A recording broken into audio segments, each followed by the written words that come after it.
வணக்கம். இன்றைய தினம் முன்னோர்கள் ஆசியை பெற்றுத்தரும் மந்தாரையை பற்றி நாம் தெரிந்து கொள்வோம். காளையார் கோயில், திலதைப்பதி முதலான தலங்களுக்குரிய விருட்சமாக போற்றப்படுகிறது மந்தாரை. மந்தாரை விருட்சத்தை வலம் செய்து வணங்குவதால், மந்தாரை மலர்களால் இறைவனை அர்ச்சித்து வணங்குவதாலும் சகல பாவங்களும் நீங்கி மோட்சம் கிடைக்கும் என்பது ஐதீகமாகும். மந்தார இலைகளில் பிரசாதங்களை வைத்து விநாயகருக்கு சமர்ப்பிப்பது விசேஷம். இதன் மருத்துவ குணங்களை கடந்த பதார்த்தங்களை உண்பதால் உடல் ஆரோக்கியம் உண்டாகும். மந்தார இலையை துவையலாகச் செய்து உணவில் சேர்த்து வருவதும் நலம் என்பார்கள்.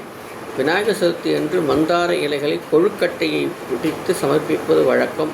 இதனாலேயே கொழுக்கட்டை மந்தாரை என்ற பெயரும் அழைக்கப்படுகிறது. விநாயகருக்கு உகந்த மந்தாரை உடல் பருமனை குறைக்கும் என்பதும் குறிப்பிடத்தக்கது. வயிறு சம்பந்தமான கோளாறுகள் உடையவர்கள் மகா கணபதிக்கு மந்தாரை சமர்ப்பித்து வழிபட்டால் நிவாரணம் கிடைக்கும். சிவாலயங்களில் காலை நேரத்து பூஜைக்குரிய மலர் மந்தாரை.